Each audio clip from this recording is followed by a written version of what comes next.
মাদারীপুরের শিবচরে বিএম হায়দার আলীর অত্যাচারে অতিষ্ঠ শিবচরের সাধারণ মানুষ থেকে শুরু করে সাংবাদিকরা অনুমোদনহীন বৃহত্তর ফরিদপুর মিডিয়া নামের একটি ফেসবুক পেজ খুলে যা খুশি তাই প্রচার করছে এই হায়দার। তার বিরুদ্ধে চাঁদাবাজি সহ নানান অভিযোগ রয়েছে। এই হায়দার বিভিন্ন মানুষের কাছ থেকে তার ফেসবুক পেজে নিউজ করার ভয় দেখিয়ে টাকা আদায় করে। নাম প্রকাশে অনিচ্ছুক একজন ড্রেজার ব্যবসায়ী আমাদের বলে, গত সিজনে হায়দার শিবচরের সাংবাদিকদের তালিকা দেখিয়ে ড্রেজার ব্যবসায়ীদের কাছ থেকে প্রতিদিন চাঁদার টাকা আদায় করেছে। ভুক্তভোগী একজন ড্রেজার ব্যবসায়ী আমাদের ফোনে জানায়, ও আমার সাথে আরো 1 বছর আগে ঝামেলা করছিল, তারপর থেকে আমি আর ওর ঝামেলার কারণে ব্যবসা বন্ধ করে দিচ্ছি। তখন তো ওই আমলে হলো এটা 5 তারিখের আগের কাহিনী, তখন তো আমরা দিনে চালাইতাম, ওই যে সরকারি অনুমোদনে ছিল, তখন ও 5,000 করে নিচ্ছে। ড্রেজার ব্যবসায়ীরা টাকা না দিলে শিবচরের সাংবাদিকরা ড্রেজারের বিরুদ্ধে নিউজ করবে বলে হুমকি দেয় এই চাঁদাবাজ বিএম হায়দার আলী।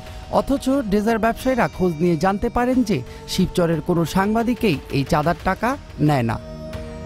আরো সাংবাদিক আছে তারা তো আমাদের ফোন দেয়, এটা স্বাভাবিক ভাই, ও পায় না, তুমি বিশ্বাস করো না আমার উপরে। সাংবাদিক কোন 6,000 তারপর 5,000 কি আর মেয়া ওনার মতো হয়েছে প্রতিদিন 2 করে হাজারে দিয়ে দিন 2,000 করে 4,000 2 দিনের আজকের দামি। তাহলে ঠিক আছে, যদি কালকেটা দিতে হয় তাহলে আবার কালকেটা ধরো 5,000 দিতেই আছেন, 6,000 দিতেই আছেন। এই ভিডিওটি দেখে আপনাদের কি মনে হলো? চাঁদাবাজ আমরা নাকি বিএম হায়দার আলী? অনুমোদনহীন বৃহত্তর ফরিদপুর মিডিয়ার ফেসবুক পেজের এই হলুদ সাংবাদিক হায়দার আলীর চাঁদাবাজি ও আরো নানান অপকর্ম নিয়ে থাকবে আমাদের দেশ জুড়ের ধারাবাহিক পর্বে। এটা প্রাইভেট মনে করে, এটা রাস্তার মধ্যে পার্ক গেছে, রাস্তার মধ্যে আইয়া হলো মনে করে ওরা মানে অনুমতি নিয়েছে কি অনুমতি সেটা কইয়া আমার চাহর ফেলাইয়া 5,000 টাকা আমার থেকে নিচ্ছে। 3 কিস্তি মানে মিলাইয়া মানে 10,000 টাকা আমার হাতে দিছে, আমি হায়দারের হাতে দিছি আর কি।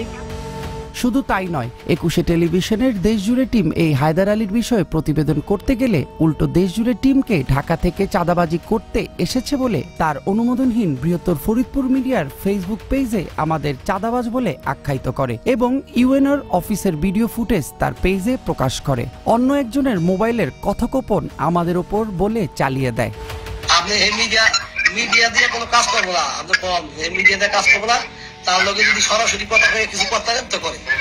এই হায়দার আলী তার নিকট আত্মীয়দেরও ছাড় দেয়নি। জমির কাজ করে দেওয়ার কথা বলে চাঁদা নিয়েছে এই অসহায় পরিবারের কাছ থেকে। আমি মোহাম্মদ রফিকুল ইসলাম, আমার বাড়ি বাহাদুরপুর শিবচর থানায়।